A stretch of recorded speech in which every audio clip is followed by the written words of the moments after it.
Well, hello, everybody, and welcome to the Disney Parks Podcast. We have an incredible show for you. Now, I know I have said that before, but this show is going to be absolutely remarkable. We have such a special guest. Our guest in 1981 was offered a job as an assistant animator at Walt Disney, where his first feature project was The Black Cauldron. Now, after completing this project, our guest was promoted to animator, where he animated on such movies as one of my favorites, The Great Mouse Detective, Oliver and Company, as well as the Disney Renaissance film, The Little Mermaid, Beauty and the Beast, Aladdin. Ladies and gentlemen, we have an incredible talent, incredible person. I am so excited to welcome to the Disney Parks Podcast, Rick Familoe. How you doing tonight, my friend? Good, Tony. Tony and John, thanks very much. This is fun. Yeah, we're excited to have you on because I don't think we've had some animators on, but nobody that has done the volume and nobody of this caliber. Yes, that's what I'm saying. There you go. That's what I'm saying. That's all right. You were way above our pay grade, Rick. Okay. But maybe you could tell everybody a little bit of how you got started as an animator. You know, what was the spark that fueled you to do this? Well, since I was a little boy, I wanted to be an animator. I mean, really young. I mean, I remember I saw Pinocchio when I don't know how old I was. I was 6 or 7, I think. Wow. And I just was so fascinated by it, and I didn't really know what it was. I liked seeing. I mean, I love to draw. First of all, I love drawing cartoons. So I love to draw, but I just liked seeing those things move, you know. So I just kind of thought, I remember thinking, I don't really know what that's called or what it does, but I like it. I want to do that, you know. So, or how to make that happen. But I just was so in love with moving drawings. So that's kind of how it started, you know. And then everything I did from that point on was kind of geared in that direction, toward that direction. Yeah. So. Did you go to Cal Arts? I mean, that's where most animators come. Yeah, I was supposed to go to Cal Arts. I went to the College of Arts and Crafts in Oakland first, and then I was going to go to Cal Arts. And when I moved to LA from the Bay Area, I just started working. I got a job at Filmation, and they hired me. And so already I was animating kind of right off the bat. And I thought, well, why should I quit this job where I'm animating and to go to school? Even though I loved Cal Arts and they knew it was. We can go, it's a great training ground. I thought, well, I'm already learning stuff, so I thought I'd stay here and just do that. So anyway, I stayed at Filmation, but I knew I wanted to be at Disney eventually. So I just worked on my portfolio, and then after about a year and a half or so, I applied to Disney and got hired there. Yeah, we've heard that from other people too. They started going to school, and then they got a job doing what they wanted to do, and just went went with the job. So. Yeah, it's not the first time we've heard that, so it's interesting. Uh-huh. Yep. Yeah, so what was the process? It's weird. Everyone has a different path, I think, to get to where they wanted to get. You know. Yeah. Right. Yeah. So what was the process? You sent in, these are my drawings. This is what I do. How did you actually get brought into Disney? Well, I just basically what you do is you get a portfolio together and you apply, and then they have this thing called the review board. And they look at your work, and then they make recommendations like, well, this guy's he's kind of young, or he's not very experienced, or his stuff shows promise, but have him work on his figure drawings, or have him work on this or that. So and of course if they think the person's ready, they'll hire them. So I was told at the time, just get your portfolio in there the first time. They said you won't be hired the first time because they just don't do that. They would they'll make you do it 2 or 3 times. But they'll make comments on your drawings and your animation and stuff, and then you go back and get better. And you're just not going to get in there the first time. I said, all right, that's fine. So I was ready for that. And I just did it. I put a portfolio together, went to the zoo. I just wanted to work on my figure drawings a lot because I knew that they didn't care so much about drawing cartoons. They cared about life drawings and quick sketches and anatomy and stuff like that. So I went to the zoo every single day. I was at Filmation still, but we had a layoff. So I spent every day either going to the zoo or going to the park and just drawing all day. And so I got a sketchbook full of drawings. Of course, the ones that were really, I'd hate them. I'd rip one of those binders where you can rip the pages out. So anyway, I took all the crummy pages out of it. So I just left the stuff in there I thought was pretty good. Anyway, so I had, and plus I had some animation that I had done. And anyway, in some figure drawings, I had some like big charcoal figure drawings and stuff like that as I was taking the life drawing classes. So I just put a portfolio together, sent it in. I didn't really think much about it. And it was around Christmas time, and I was ready to leave to go back up to visit my folks and stuff. We lived in the Bay Area. And I got a phone call, and it was Ed Hansen, who was head of Disney Animation. And he said, "Hey, this is Ed Hansen." And I thought he was going to tell me, "Yeah, you can come and get your portfolio. You know, it's at the front gate," which is kind of what they do. And he said, in some kind of half listening, "Oh, hey, Ed, how are you?" He said, "Yeah, the review board got your portfolio. They reviewed it." I'm going, "Okay." I'm kind of thinking, "Okay, when do I pick it up?" And he said, "So we'd like to offer you a job. We're hiring artists for the Black Cauldron." And I was almost like didn't even know what to say. I was sort of in shock, and I'm like, "Yeah, sure, okay." And I was just like, again, it's kind of stunned. And he said, when can you start?" And I'm like, "I can be there in 15 minutes." No, I didn't say that. It was around Christmas time, so we decided I'd start the day after New Year's, which is the 2nd. I think this is around the time my birthday was coming up. My birthday's right after Christmas, so I was thinking, man, this is like the best birthday present ever. So anyway, I started January 2nd of 1982. So I felt very fortunate that I was able to get in there the first time, and luckily they needed people too. So it wasn't just like I was some genius, but they obviously saw something in me that they liked, or I had promise. And I obviously knew enough about animation to where it wouldn't be like they're getting somebody off the street who's never done it. So anyway, I felt very fortunate to start there at that time. And of course, as it turned out, it ended up being a really great renaissance, happening around the time I was there. So I was really fortunate. Yeah. So what did you do on the Black Cauldron? On the Black Cauldron, I was an assistant, so I was under an animator named Mike Gabriel, who was a really great animator, who ended up directing there, and he's still there doing visual development and all kinds of great stuff. He's directed a lot of great films. So I was his assistant, so I learned a lot from him. He was a great draftsman. He could draw really, really, really well. And so I learned a lot from him just working with him and, helping him with his drawings. He'd give me drawings that were kind of really rough, and then I'd sort of make them cleaner and add different parts to the drawing, because he would just do the basic stuff. So I just learned basically how to draw better from him. I had to match his drawings exactly. So I learned to draw. My draftsmanship got better, and my knowledge of animation got better by working with him. Right. Okay. Very cool. Did you ever have a moment where you kind of stepped back and thought, "I'm working for the Walt Disney Company"? Well, almost initially. I mean, immediately, that's how I felt. I would just walk around, and back then we were back on the original lot in Burbank, and we were in the animation building that was built for us, and we had the back lot, and the back lot's no longer there.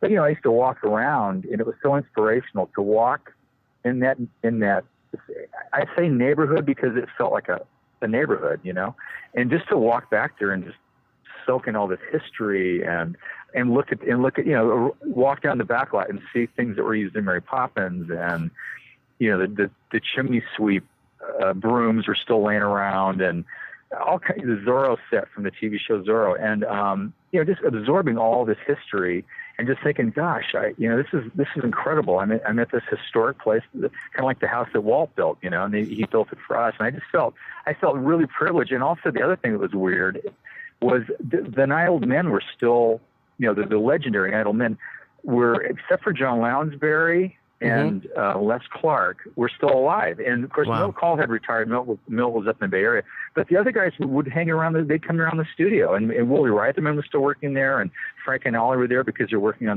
their Bambi book, and Eric Larson was still working there. He was our mentor, and Mark Davis would come by all the time, and Ward Kimball, and it was just like, and these guys would just walk down the hall and say, "Hey," to me, "Hey, how's it going?" Like we're all just one thing. And it was these legends. Working alongside these legends was incredible, So I really felt right from the beginning really fortunate. But there's a couple of times where I remember working on, like, let's say I remember the Little Mermaid specifically, working on that, and I remember an early screening of it. And of course, that movie just sort of worked right from the very beginning. The first time I read the script, it worked, and we just kind of improved on it. But I remember coming out of an early screening and just realizing this is why I wanted to be an animator. This movie is exactly what I'd always dreamed about doing.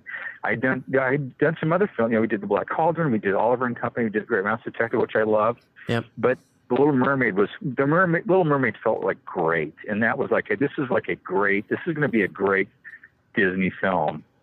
Yeah. And also seeing Walt Disney's name on it, like it still said Walt Disney Presents, and I just think a lot of us felt like that's an incredible legacy that we have to live up to, and we have to keep that his name, great. We had a lot to live up to. When you think of all the films that were done under his guidance, it's like, man, we have a lot. We took it very seriously. I think I said, we have a lot to live up to and aspire to. So those are a couple of instances where it really kind of hit me like, hey, this is something really, really special. Yeah.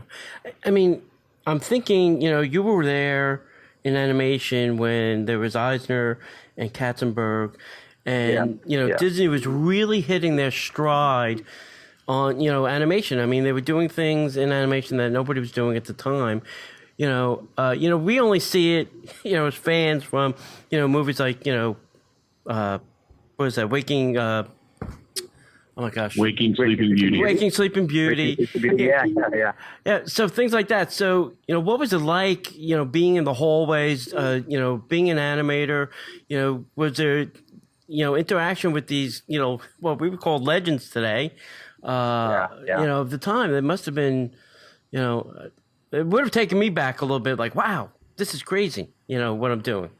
Well, again, it was like that. It's like, yes, these are legends, and I think a lot of us, and I can only speak for myself, but I sort of felt like we were learning from these guys. I mean, yes, we were in awe of their talent and all that kind of thing. And yes, they were legends and they were masters, basically. They created the animation industry. They really did. They were the ones that made it what it was. But I also felt like, we need to strive to be as good as they are. We need to learn from them. They're passing the torch down to us.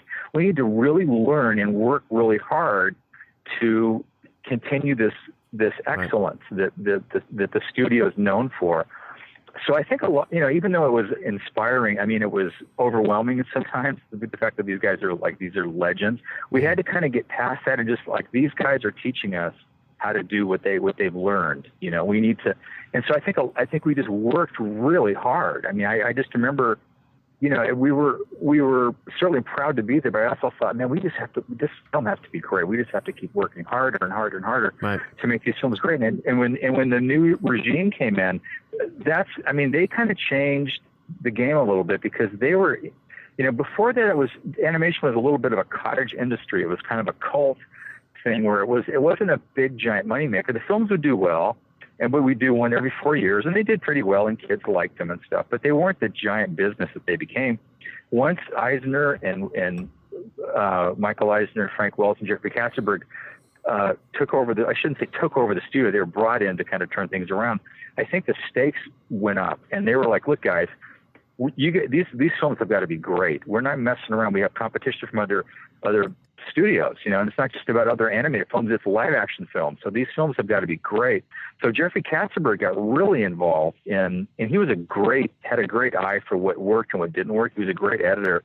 And I think his guidance was really important to us. I mean, he would not settle for anything that wasn't great. He said, could be better. It's good. Could be better. He wanted it great. Yeah. And I think that kind of leadership, the older guys had Walt Disney doing that. We had Jeffrey Katzenberg sort of telling us that, and sometimes not in a super, nice way. Friendly, I shouldn't say it wasn't friendly, but yeah, he was saying, look, guys, this is serious stuff. This has to be great. This part doesn't work. This song doesn't work. This character doesn't work. Whatever. He goes, take the character out, kill the mom, and Aladdin, kill the mom. So I think the stakes seemed like they were higher. So I think it was just the timing of the Waking Sleeping Beauty movie is very, very accurate to what it was like. It was the changing of the guard, and we were part of that change, and we were moved off a lot. We were put in warehouses in Glendale, which we didn't like, but I think we realized, you know what, this is where we are. This is our art form. This is our business, and we're going to try to make the best movies we can make, And I think even being away from the studio the studio a lot. I think gave us some strength. Like, okay, this is our place now. These warehouses are ours. We're gonna make them the animation department now. You know, we're gonna try to do great films here. So we sort of felt a challenge to kind of rise above. You know. Yeah. So if you were there, and I know both Tony and I want to talk a little bit more about Eisner and Katzenberg. Yeah. But you were, if you were there when they were coming in, that meant that Roy Disney was still running Walt Disney. Well, yes. Roy Disney was very instrumental in turning the animation department around. After the Black Cauldron came out, it was not successful.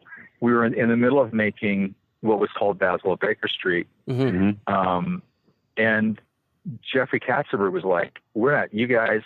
He's like, "We are not." I remember he had something like, "If you think we're going to spend $35 million on an animated film," he says, "animation is going to be a dying art." He said, "You guys have got to make these films profitable. You can't this kind of budget. It just is not going to happen." So we were in the middle of making Master Detective. I think the budget was about at least half of what Black Cauldron was. Wow. And we had a smaller crew doing it. This is the Great Mouse Detective, which is what they ended up calling it, was the first film a lot of us were animators on. There was 6 or 8 of us. That was our first film as full-fledged animators.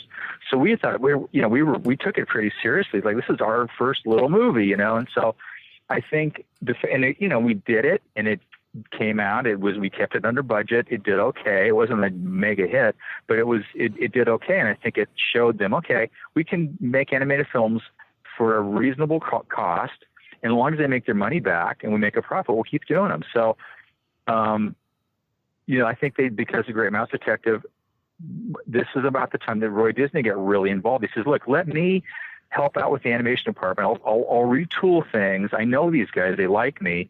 We'll step it up a little bit. We'll make it better. We'll make it more efficient." And he really saved us. I mean, I think that comes through in the film where Roy Disney really was our savior, and because they were ready to say, "Look, you guys are done, man. Animation's over.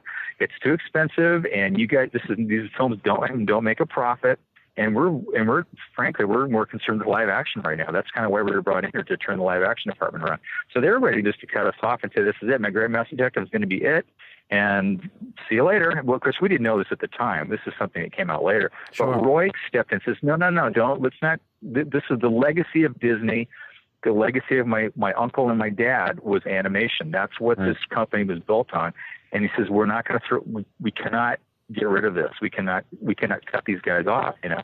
So he kind of helped a lot, turning things around, giving us something to shoot for. So he was, very, very instrumental and very, very important in the renaissance of animation there. Yeah, absolutely. I after reading some of the stories and watching, especially watching, Waking Sleeping Beauty, as a Disney fan, I thank God every day for Roy Disney and for the entire team. We do too.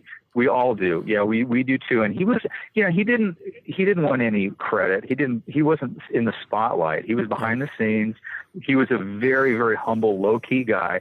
For as powerful as he was, you never sensed that from him. He was a very quiet, soft-spoken guy, but he took it seriously. And he's like, if something he didn't like something, we'd show him storyboards and stuff. If he didn't like it, he'd say something, But he was really instrumental in saving us, I think. Yeah. I think it was in that movie too. They had spoken of this CAPS system that was going to streamline and make animation faster and better and cheaper. Right. I can't imagine taking the human out of that process. And well, yeah. I mean, I think how it helped us was initially, of course, now everything is over there is computer, but at the time we were still hand drawing everything. Yeah. But the way it saved money was in Inca Paint, which was basically, we had the old cells. You had the Inca Paint women in the Inca Paint department, mostly women. There were a couple of guys, but painting these cells and choosing them one by one. Well, that's expensive, and so the CAP system was developed to sort of streamline that process. And so after The Little Mermaid was the very last film that we did on cells, with traditional painting the cells. Okay. And then we went into the CAP system and colored the film, colored the resters down under was inked and painted in the computer. And what we discovered was you could get really subtle kind of colors using that system. And it was actually advantageous to use that because you could make small little detail changes and they'd show up. It was like, this is amazing. And it was so much more efficient. But it didn't, it never took away from the animation and what were in the stories we were telling. It was just an efficient way to further along the process. So it's like, it really kind of saved us. I mean, as far as, it was a cost-cutting thing. Yeah, that's interesting then, because it always gets portrayed as that was the devil. Cap's thing was bad because it was going to take the humans out of the whole animation process. It was going to be, it would have been more computerized the way it is today, which is where it wound up anyway. It is now. Yeah, it is now. I mean, but the thing with the Inca Paint stuff was we still had a lot of the Inca Paint people were trained to use that system. And then I still know a lot of them today that use, that digitally color. Right. They digitally color cells or digitally color drawings and backgrounds. It still looks great, but it's in a digital form. So they were, if they wanted to stay on, they could be trained in how to do that. So it wasn't really it was basically not so much taking the human element out of it, but taking the painstaking, sort of the longer way around it, where it was a more efficient, and it actually looked better because like I said, you could change the colors very subtly. Right. Yeah. Okay. Cool. Yeah. So, we're at some point, Tony and I we're both being very polite and I'm being very controlled because I really want to talk about the Eisner Katzenberg stuff. But I really want to get through a lot of the good stuff before we get into the crazy. Okay. Some of the crazy. So flash forward a little bit. You are called upon to do Scuttle for the Little Mermaid. And I would love for you to talk a little bit about that and that movie. But the first question I have before you do that is, if you've been to the parks, either Disneyland or Walt Disney World, we have a new Little Mermaid ride. What's it like as an animator walking into a three-dimensional representation? Because Scuttle plays a very pivotal role, not only in the movie but also in the ride. What's that like as an animator? It was cool. I've been to both places, but I've only been to the ride at Disneyland. I went to my girlfriend and I went to Disney World earlier. A few months ago, but I didn't go on the Little Mermaid ride there, but I did go on it, the Disneyland ride. And it's cool to see your character come to life in a ride. It was like, I was hoping he would be, because I see sometimes I'll see coloring books and he's not on the cover because it's underwater. So I'm like really jealous and like, why isn't Scuttle in this? I mean, they're always doing these underwater shots and he's not even in the picture. So I get protective of him, but in the ride, he's prominent. It's just cool. It's like you feel like a little kid in a way. You're like, oh my God, that's my kid. And you're pointing like you're a 6-year-old kid. And he's a great character. He's got a lot of depth for a bird. He is a great character. I mean, he was a great character, and the way he was written was great. And Howard Ashman, John Musker, and Ron Clements were responsible for that script, Little Mermaid script. And the first time I read it, I'm like, oh, I love this thing. This whole thing works. And I was drawn to Scuttle. If you look at my career, I only did sidekicks. I only wanted to do the funny sidekick characters because there was more freedom to come up with my own stuff sometimes. I would come up with different gags or different ways to get the joke across. And that was really fun because they're only in there for laughs. I mean, the story rarely hinges on a secondary character. So you have a little more freedom to come up with stuff and push things a little bit further. So when Little Mermaid came along, I went in and said, I want to work on Scuttle. And they're like, of course, yeah, that's what we're going to give it. That's who you're going to do. That's what we're thinking you do him anyway. So, and that sort of started a whole line of sidekicks that I did. Well, before that I did Einstein and Oliver and Company. He's not really a sidekick, but he's one of the dogs. But so Dave Steffen and I were put on Scuttle, and Dave was the lead. He was the lead animator on it. We were kind of I shouldn't say beneficial. What's the word I'm looking for? Instrumental in how he looked, and we wanted him to look like Buddy Hackett because Buddy Hackett did the voice, and he had such a rubbery, expressive face that we really wanted to use Buddy Hackett's face in Scuttle's performance. So we did, and Dave Dave, led off and set the sort of standard for how he's going to look, how he's going to move. And then I, did stuff. And so, we were cast, you're cast like an actor. Like I would do all the funny sidekick characters, but I think, as far as Scuttle specifically, he was a sidekick, and he was somebody we wanted to make really funny, as funny as we could make him. Yeah. Well, but before I'll say this one thing real quick, Kenny. I'm sorry.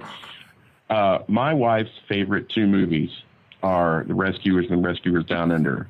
And when I tell her that I was talking to you tonight, she's going to flip out. And I'll go ahead and say on her behalf, thank you so much. Because we literally were watching both of those movies about 2 or 3 months ago, and they still hold up, and they're still funny. Yeah. And your quote unquote sidekick character, Wilbur, just funny as all get out, perfectly done. It's so good. Thank you. Well, thank you for that. He was really fun to work on. John Candy did the voice. John Candy was was the funniest, nicest guy ever. I also knew Buddy Hackett. Buddy Hackett and I became friends based on Little Mermaid. We hung out and stuff. But John Candy was awesome. He was written funny, and I think his performance was great. And Nick Ranieri, who was the lead on the character, I think really did some great stuff in the beginning to set that sort of tone for how he's doing, like playing guitar and that kind of stuff. I think he really sort of set the tone for what the kind of character Wilbur could be. And then I just, I did my own stuff, and I had my own ideas. And I'll tell you a really quick story since you brought up Rescuers Down Under. There's a scene of Wilbur landing at the airport. He had the mice on his back, and the airport, the thing was too short, and so they were worried about him coming in too fast and flying off the end of the runway. So they did all this stuff, and so they tripped him. So when he hit the runway, he tripped, and he flipped around in did somersaults and sat up. Well, he's wearing a bra. I don't know if you remember that. Well, originally he wasn't wearing a bra. He just gets up and straightens his baseball cap and goes, see, don't tell me the runway's too short.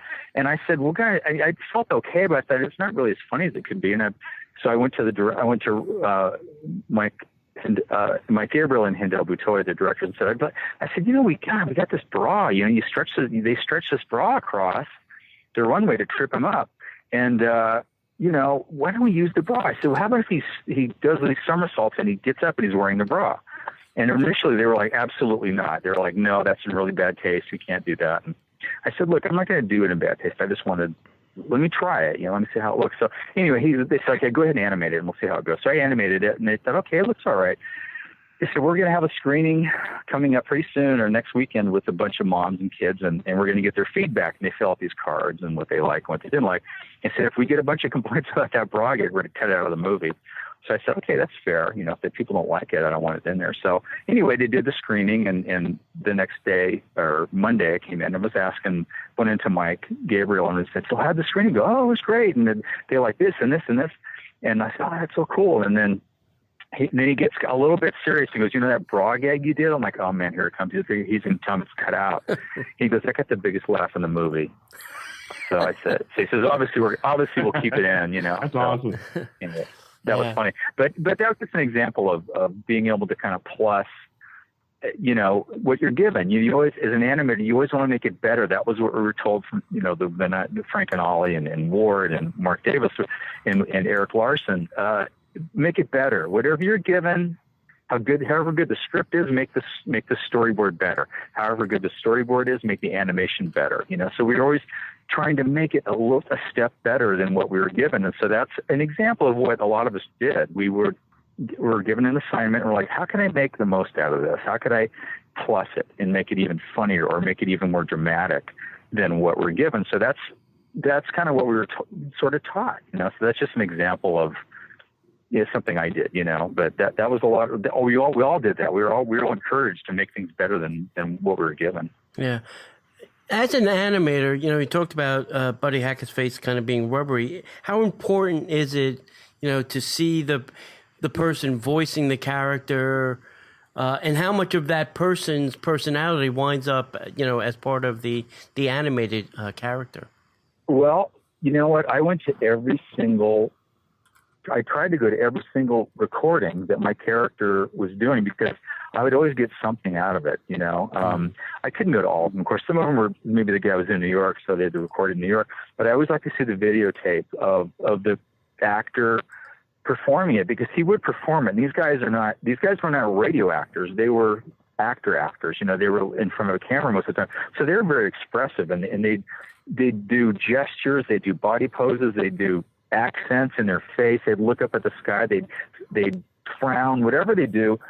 We would use that. We were like, oh yeah, that's maybe not verbatim, but it would give us an idea of what kind of emotion the actor was trying to get across while he was doing the character. So Buddy Hackett specifically, because he was such an animated guy, you know, and he was such a colorful person. He just was a naturally funny. We would spend a lot of time just talking to him afterwards and in between takes, and he was just the funniest natural, you know, comedian. Yeah. So seeing him perform and watching his expressions and his eyes and you know, he'd scrunch up his face and just get these crazy expressions. And man, I would use that stuff and you know, we would, Dave and I would, you know, he shot a bunch of pictures of himself in the backyard one time of just him doing goofy faces. Like, wow, there must have been 35 millimeter, you know, prints.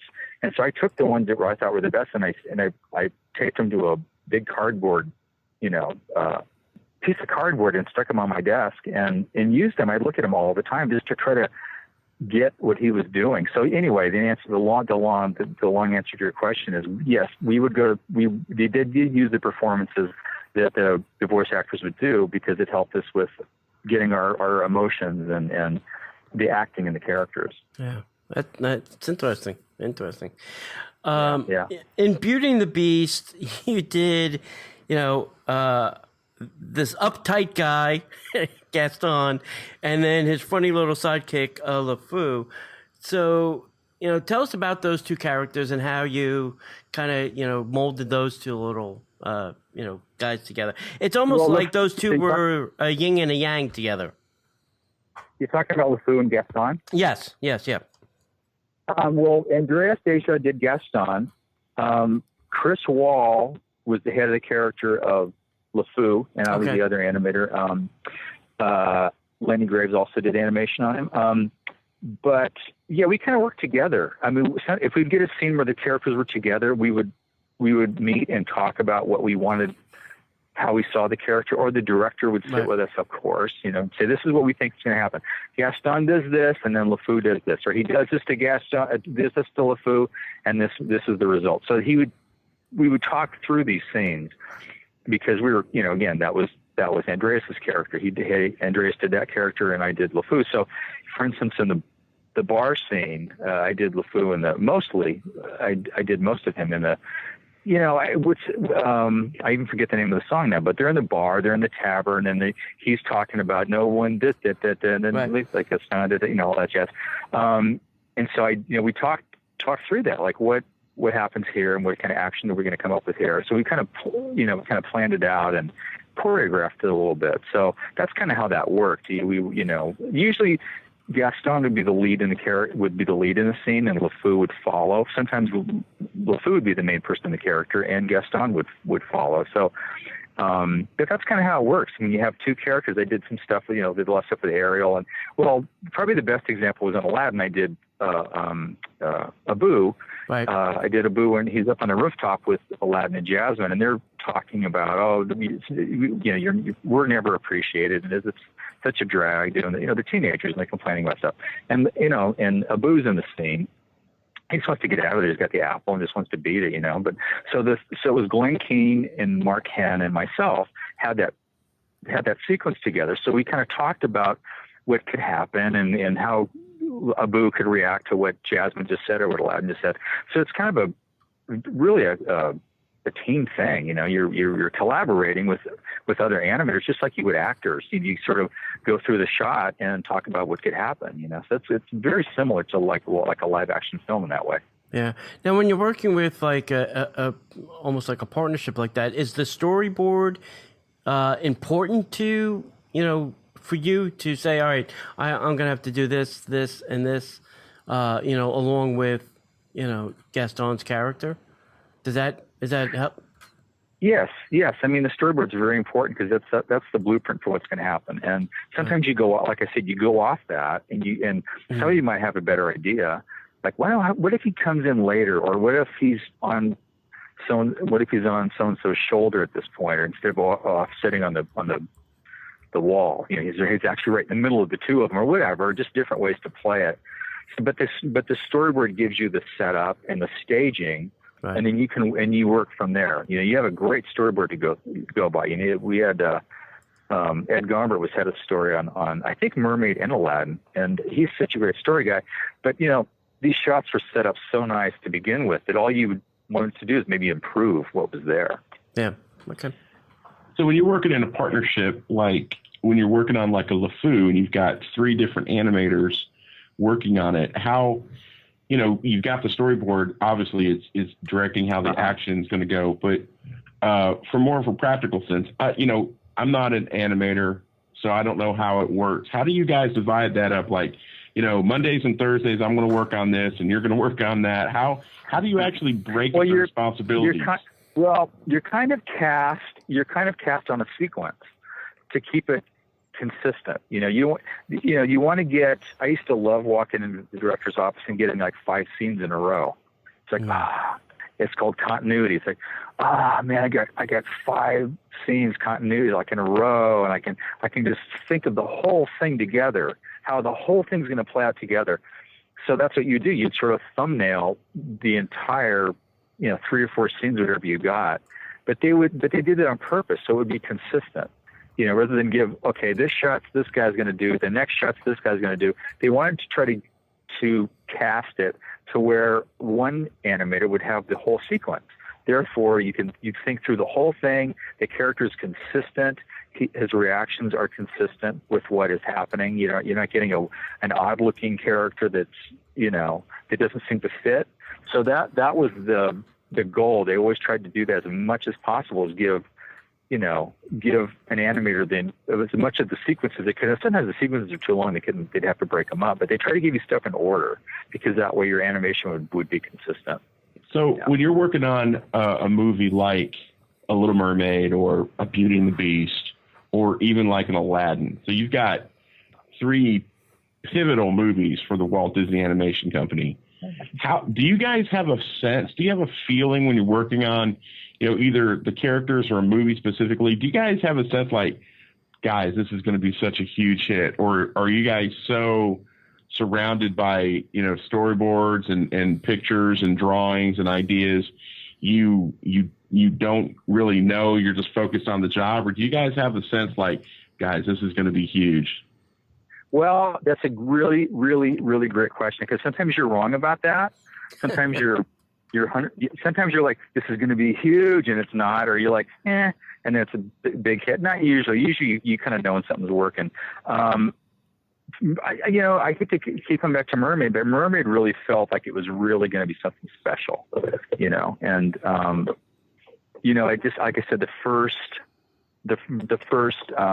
screening was just, it worked, and we were like, oh my God, this is going to be something special. And again, now we're not talking about finances. We didn't think about this movie's going to make so much money. It's going to be such a hit, and we just thought this was going to be a great movie. We just felt really good about it as a movie. And sometimes you're wrong. Sometimes you think this movie is going to be great, and then it's maybe not quite. It doesn't. Why didn't people react to it the way we thought they would? Or but most of the time you're right about it. Because here's the deal: we're fans like anybody. We like films like anybody else. We're fans of animation like anybody else. So we're an audience, is what I'm trying to say. We're an audience like anybody else, and we like good films, and we like entertainment, and so we can be objective about it.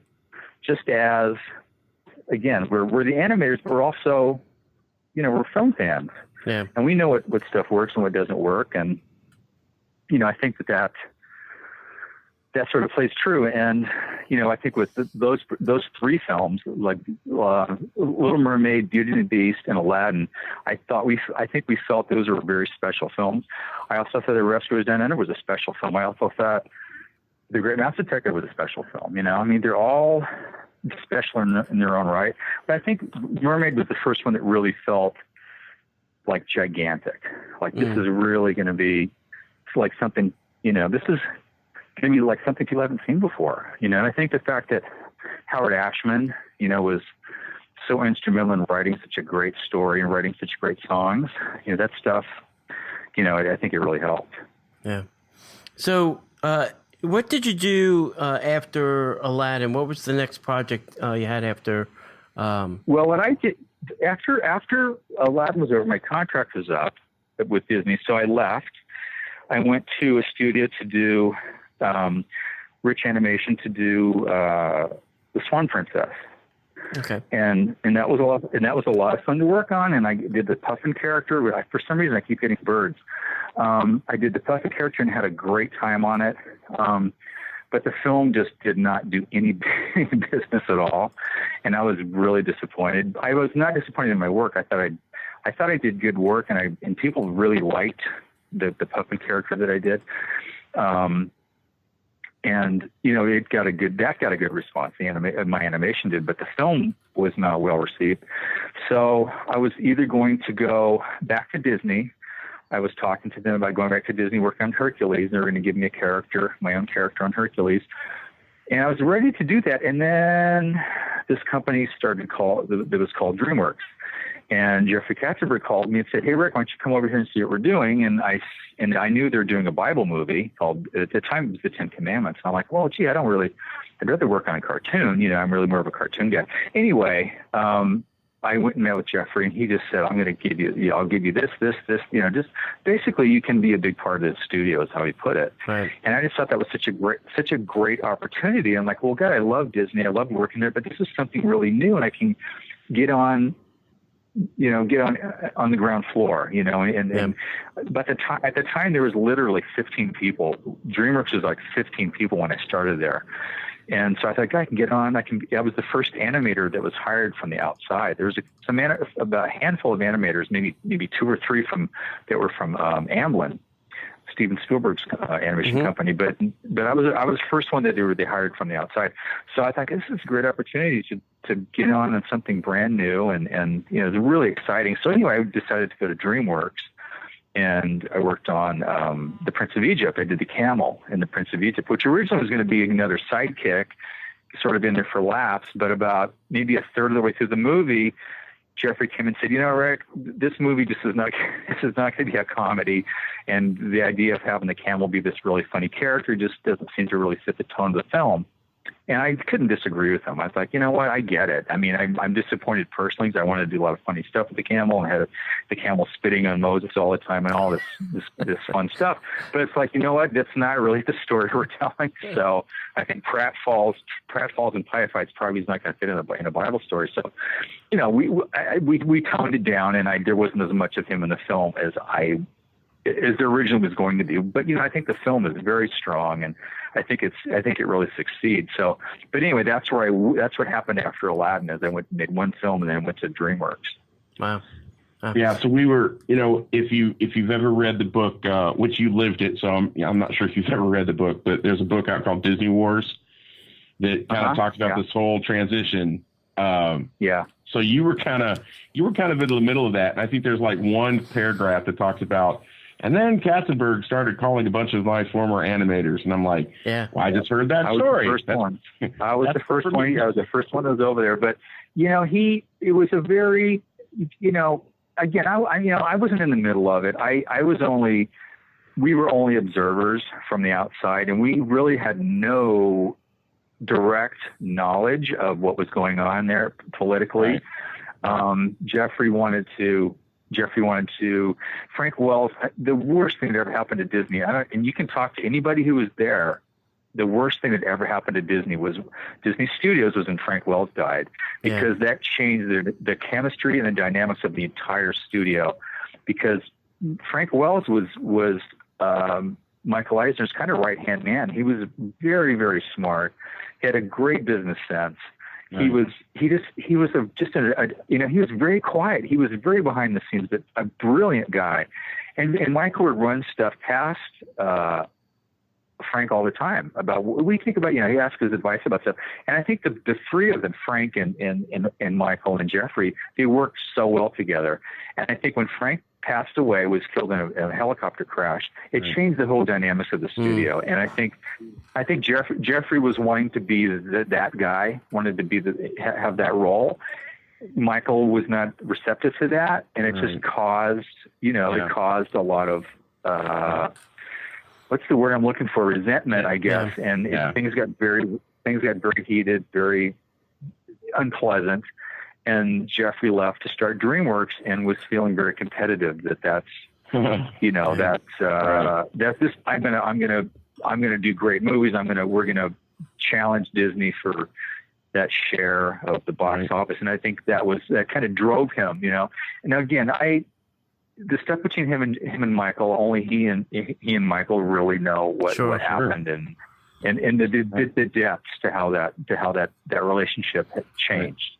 Yeah. Well, that's good that you guys were kind of insulated from that, because we kind of were, and even when the initial thing, when we were still on the lot and we were hearing all this stuff, and Ron Miller, who was running the studio, was these guys are buying up stock like crazy, and it was getting really scary, and then they brought in. Ron was sort of removed, from the chairman of the board, and then they brought in, the guys from Paramount. So they're being changed. Yeah. Well, that's the thing. I mean, Tony and I have talked about this on the show and in private. We talk about it a lot.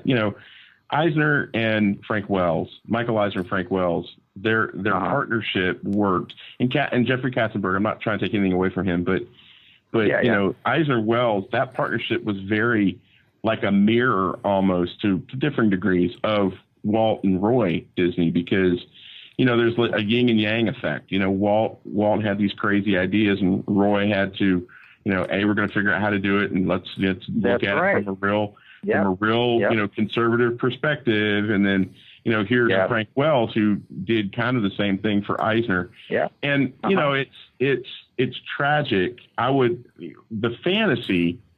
And I know that you knew these people, and please don't think that Tony and I are taking this lightly, and we don't mean any disrespect, but the fantasy is always, what would have happened if Frank Wells had not have gotten on that helicopter?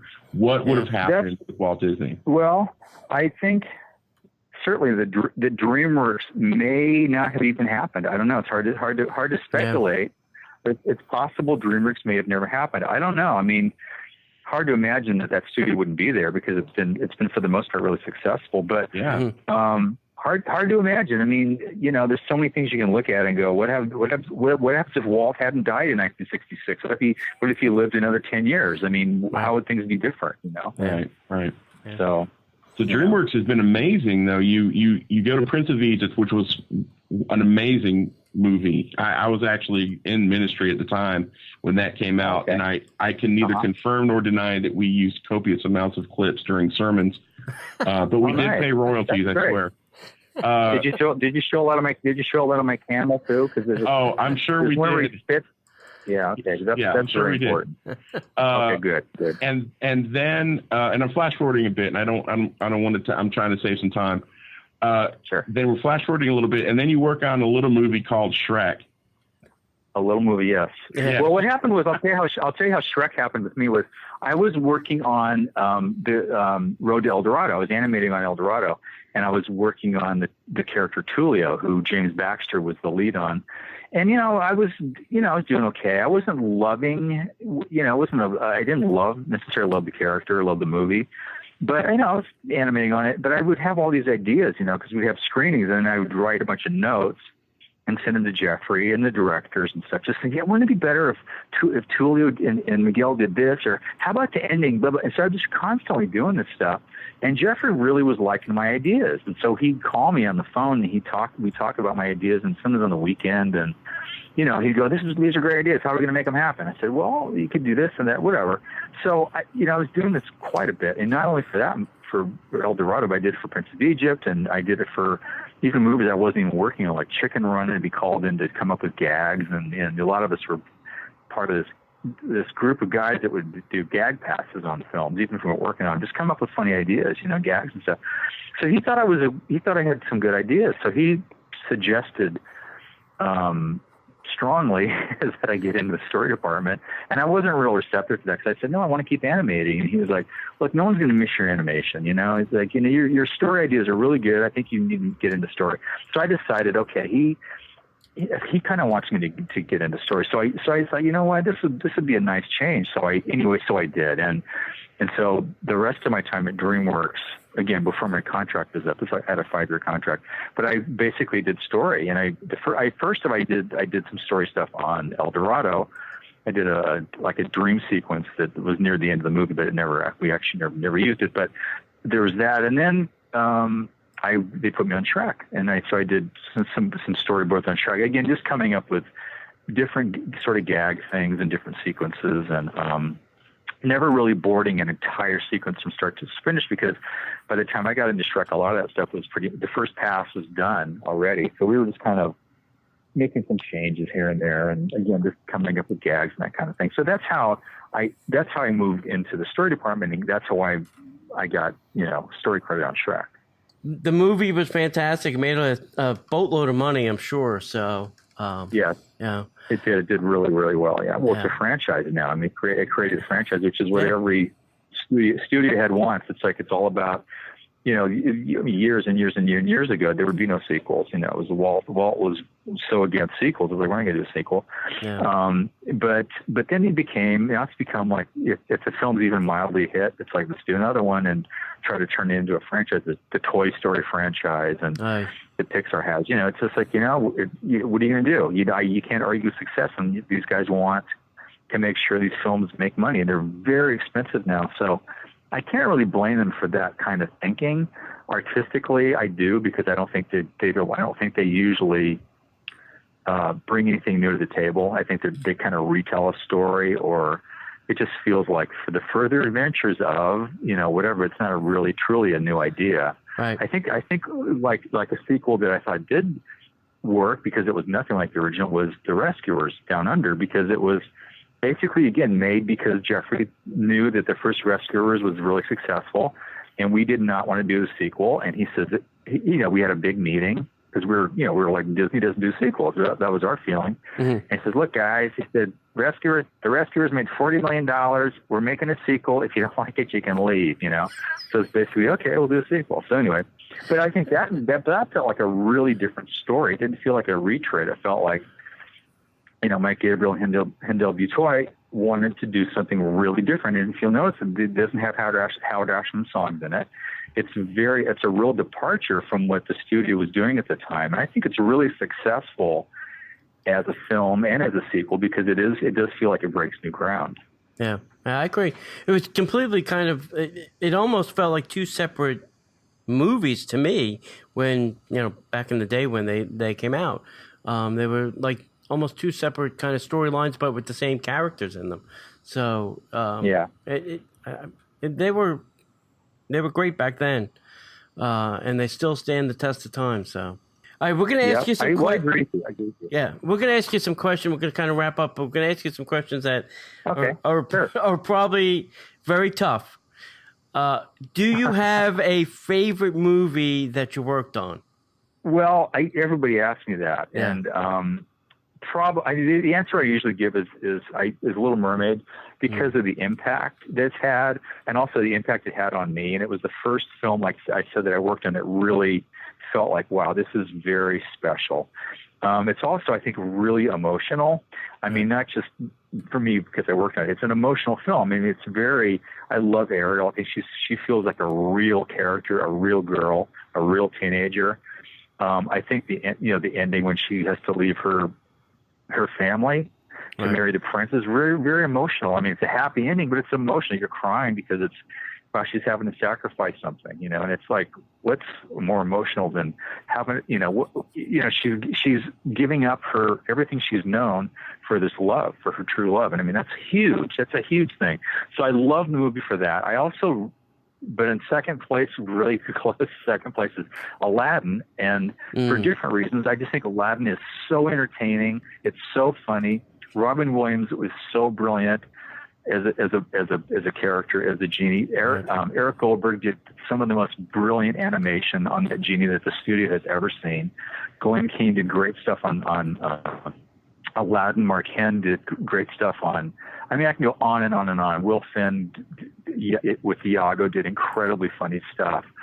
I could just go on forever. Jafar with Andres the Great.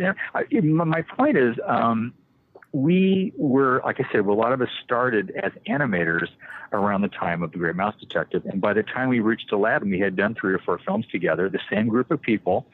And I think we really hit our stride with that movie. We really felt like, man, this movie just looks so good. I think the animation is stronger than it was in, say, Little Mermaid. I think it's more consistent. And I just think that we really were hitting our stride. I think it's a really funny movie.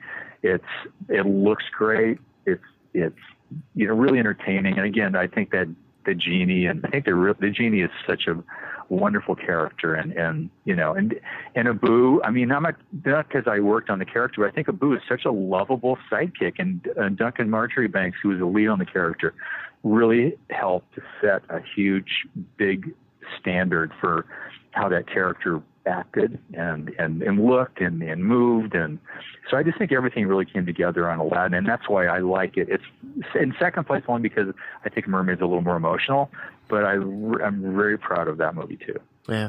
So do you have a favorite character? Because it sounds like you're almost leaning towards Abu, but I'll let you answer. Well, honestly, although I love Abu and I love drawing Abu, and I still draw him for when I do a lot of conventions and all over the place, all over the country, really. I do these appearances, but and people love for me to draw him, so I do. But I think because of Buddy Hackett's voice, I think Scuttle's my favorite, only because he can talk, and I love doing acting with him, and I love some of the and people remember a lot of my scenes. They did the scene of him with the fork, he does swirls his hair around in that fork like spaghetti, and have his hair does this big poof and comes out. He's got this big quaff, right. Stuff like that. But again, he's talking while he's doing it. I love doing dialogue. So because of the dialogue thing, I would give the edge to Scuttle. Yeah. All right. If you could have done any character in any movie, what would you have done? Like in history? Yeah, sure. Like as far as animation history? Yeah. I would have killed to work on Jiminy Cricket in Pinocchio.